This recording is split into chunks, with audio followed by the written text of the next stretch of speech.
Bonsoir à toutes et à tous, chronique numéro 108. Et dans cette chronique, je vais essayer d'interpréter, de traiter, vaste sujet du reste, concernant l'éthique d'un éventuel dirigeant. Car c'est finalement aujourd'hui, là où le bât blesse, cher à Montesquieu et également à Hegel, concernant l'éthique des dirigeants qui malheureusement aujourd'hui n'est plus au rendez-vous. Alors comment essayer de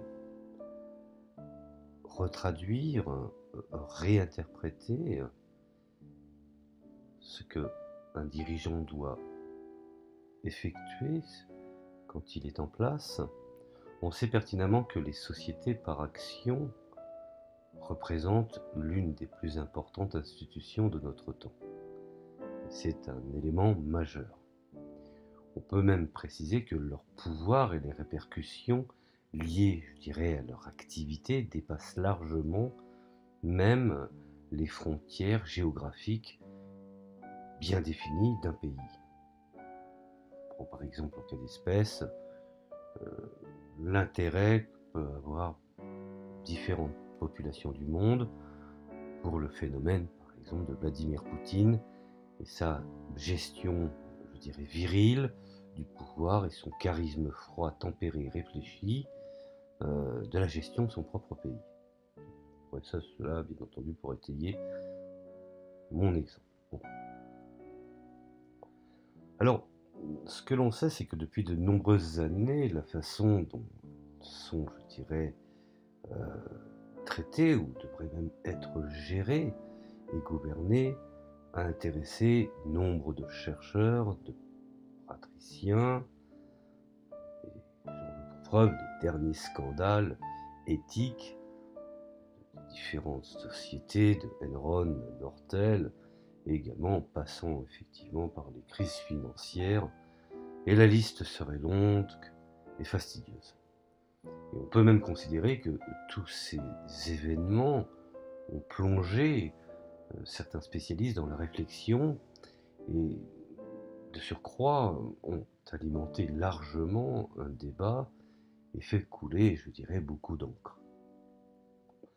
Alors l'appât pour des profits toujours de plus en plus élevés et la vision à court terme de certains gestionnaires qui n'ont plus, je dirais, cette vision à long terme permettant justement de donner une dynamique aux sociétés et de transmettre le flambeau aux jeunes générations, ont eu en effet des conséquences fort regrettables, et ce, autant du niveau des sphères économiques, sociales, qu'également aujourd'hui environnementales. Bon. Alors revenons à une certaine genèse. Je dirais que à partir des années 70, puisque c'est là où finalement tout est parti, qu'on appelle les sociétés ou les concepts, je dirais les nouveaux concepts, je dirais, de l'après 68, et donc les années 70, que paraissaient les premiers articles portant plus précisément sur l'allocation des ressources au niveau de la firme.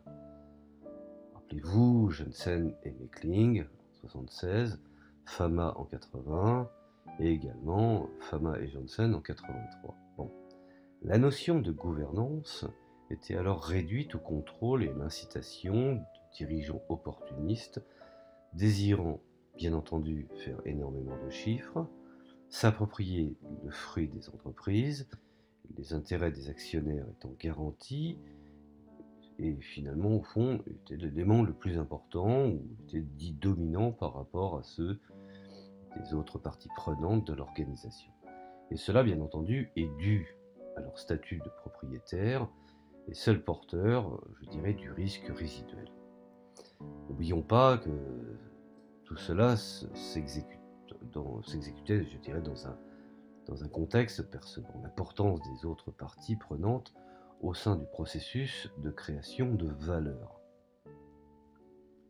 Alors la théorie des parties prenantes, élaborée quelques années plus tard, soutenait quant à elle une société par action ne devait pas être gérée que de façon à satisfaire les intérêts des actionnaires.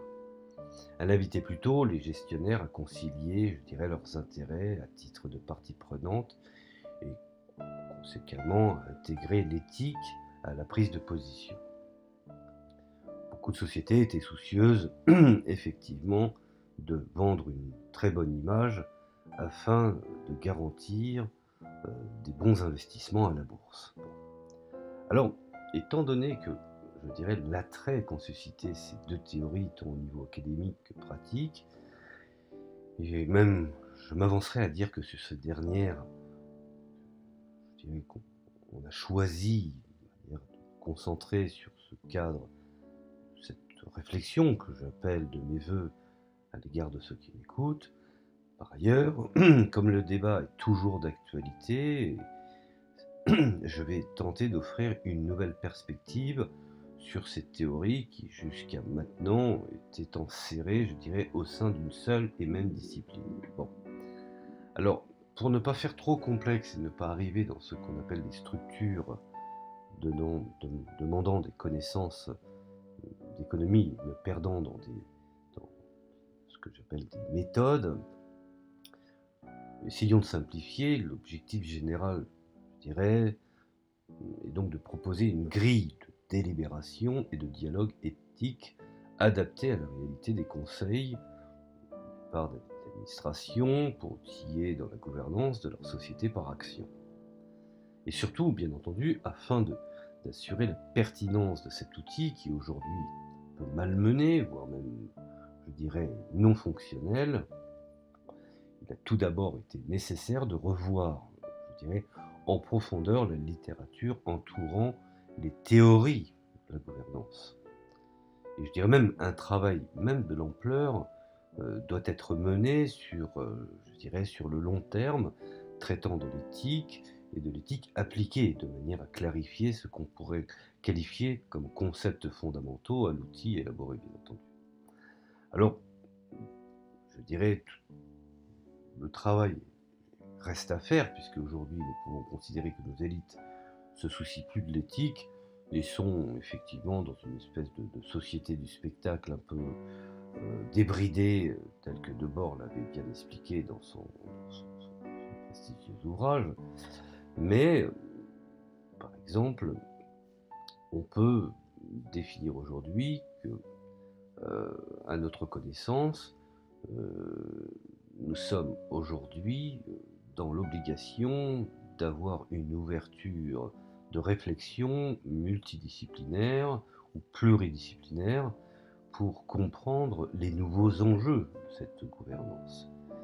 Et ces nouveaux enjeux, je dirais, ce faisant, ont une obligation de faire intervenir aussi bien dans les domaines du droit, de l'éthique, de la finance, de la gestion et bien entendu de la psychologie. Alors, comment essayer d'adapter à la réalité d'aujourd'hui les enjeux économiques et sociaux, voire environnementaux, complexes à cette mondialisation que beaucoup sollicitent, mais que très peu finalement au fond comprennent.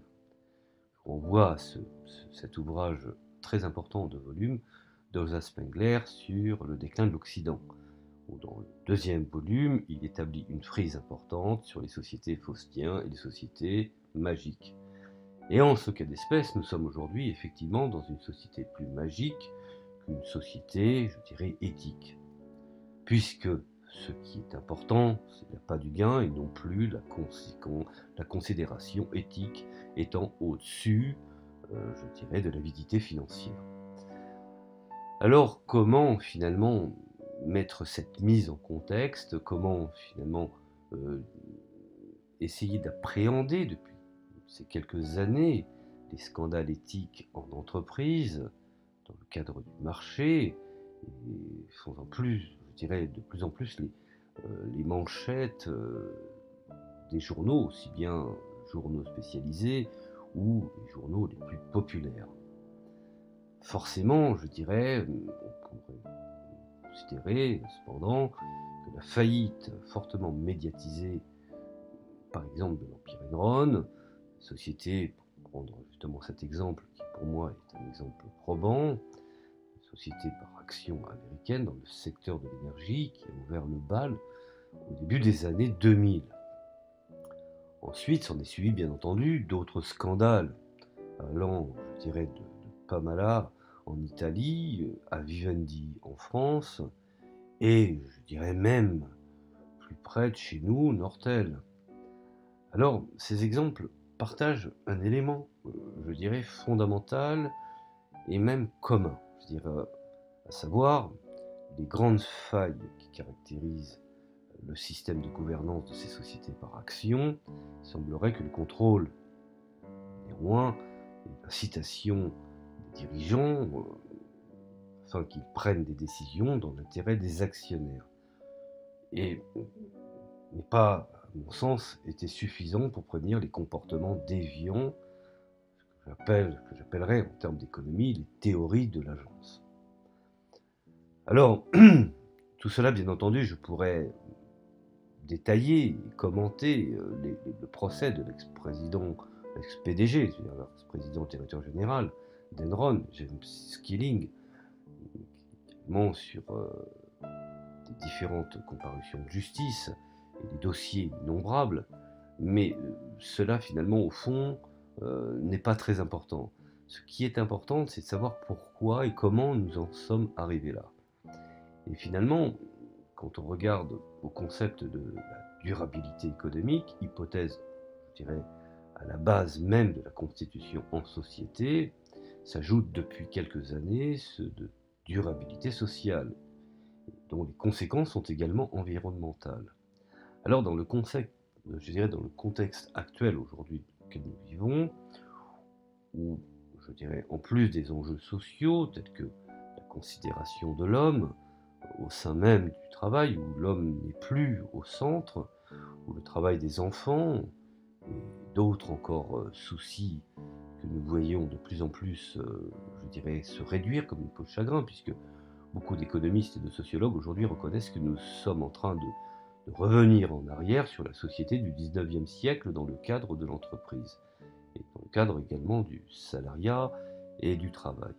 Bon, ceci étant, nous assistons, je dirais, à une raréfication des ressources naturelles, à une intensification de la pollution, à une perte, je dirais, croissante de la biodiversité, et il est en plus en plus demandé aux dirigeants, aux grands investisseurs d'intégrer certains aspects extra-financiers au sein de leur processus, je dirais, de décision. Je pourrais qualifier de processus décisionnel, en accordant bien entendu accordant d'importance qu'aux actionnaires et n'incitant que sur la maximisation de la valeur de la société par action au marché, donc les théories financières de la firme, qu'on appelle, comme je le précisais précédemment, la théorie de l'agence, qui n'offre bien entendu pas le cadre conceptuel le plus approprié pour encadrer et orienter la prise des décisions des dirigeants. Il faut désormais, je dirais, se rendre à l'évidence que la responsabilité de la firme ne se limite plus qu'à la stricte génération de profits, comme le voulait par exemple la fameuse, je dirais, fonds d'investissement, la fameuse banque, je dirais Morgan Friedman. Donc, comment revenir finalement à une réalité plus éthique, et même si de nombreuses théories tentent à expliquer la raison d'être, je dirais, une entreprise, ainsi que la façon dont elle devait être gouvernée, comment se pencher, comment essayer d'imaginer d'autres théories dominantes, soit celles de l'agence et des parties prenantes, avec de concepts, je dirais, de nouveaux concepts, je dirais, ayant un aspect original. On sait pertinemment que les multiples dérives liées à la gouvernance survenues au cours des dernières années apparaissent fortement, je dirais d'une façon réelle et sérieuse, tributaires d'une idéologie dont les fondements reposent sur la théorie de l'agence, et pourtant la théorie des parties prenantes semble une voie beaucoup plus prometteuse pour concevoir, je dirais, la gouvernance dans une perspective durable. C'est là le problème dans le capitalisme spéculatif. Finalement, au fond, la durabilité n'est plus, je dirais, la zone de première importance. Alors il convient ainsi d'examiner en détail chacune de ces théories, et ceci, je dirais, étant l'objectif de mes prochains audios, traitant effectivement de l'éthique du dirigeant ou de l'éthique de celui qui a effectivement la responsabilité de diriger une nation comme de diriger des entreprises. Donc, comment définir effectivement certaines théories? Donc là, je vous ai fait un audio de réflexion qui ouvrira d'autres audios plus précis et je dirais plus qui posera certaines hypothèses dans la possibilité de repenser un petit peu le mode de direction, le mode psychologique de gérer un commandement dans le cadre économique, social, politique et environnemental. Voilà, je vous remercie de m'avoir écouté. J'ai ouvert la brèche. C'est le premier audio concernant cette vision de s'interroger sur les failles et les erreurs qui nous mènent un petit peu, je dirais, comme la course effrénée d'une locomotive sans conducteur, dont les voyageurs seraient à l'arrière, et n'évitant pas les obstacles, dont les obstacles peuvent être terribles. Donc c'est simplement un premier audio de réflexion qui mènera à d'autres, plus, je dirais, synthétiques, et bien entendu, plus détaillés. Voilà, je vous remercie de m'avoir écouté pour cette chronique 108. Je ferai d'autres chroniques, toujours dans la même ligne, sans oublier bien entendu les chroniques sur Karl Marx. Je vous remercie de m'avoir écouté, je vous dis à plus et à la prochaine chronique.